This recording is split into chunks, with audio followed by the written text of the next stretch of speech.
So here's the picture of what's taking place. Is the shepherds are told about the birth of Jesus. They, as quickly as they can, they run to this crazy scene of Jesus and Joseph and Mary and Jesus in a manger, and there's probably animals all around, and it's this really, really random scene. And the shepherds come, and they come to worship Jesus, but then once that happens, they leave, and they start to spread the message of Jesus all around. And if I'm watching this, and I'm thinking Jesus is coming as the Prince of Peace, but this situation seems anything but peaceful. There's all of this craziness, even though we often think of birth, after birth, as this peaceful time, there's all this other stuff that's happening. And Mary at this time is probably a young teenager.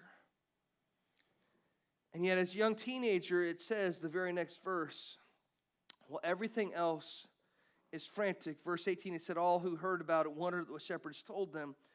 But it says in verse 19, but Mary treasured up all these things, pondering them in her heart.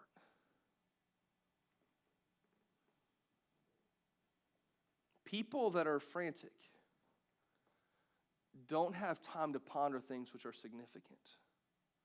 Like when I think about, I was a youth pastor for a long time, and I loved youth ministry, and I loved working with teenagers. I loved the excitement they bring to life. But I don't think about the average teenager as someone who has a lot of time to slow things down and ponder what's really, really important. But it says about Mary, as all of this frantic scene is going on around her, that she took it all in, and she pondered all of what was happening in her heart. That amidst the chaos, her son came as the Prince of Peace. And for Mary, who had every reason of any of the other characters in the story to be frantic, to be rushed, to be crazy, it would have been Mary. But it says about Mary that she treasured up all these things, that she took account of all that was happening, and she pondered those things in her heart. As I read that, I think about when Jesus came here, not as everyone expected him to necessarily in his first coming. He didn't come as the deliverer that most of them had longed for. He came in a very peaceful birth, but not as the people had anticipated. But he came to be peace, not just to bring peace, but he came to be peace.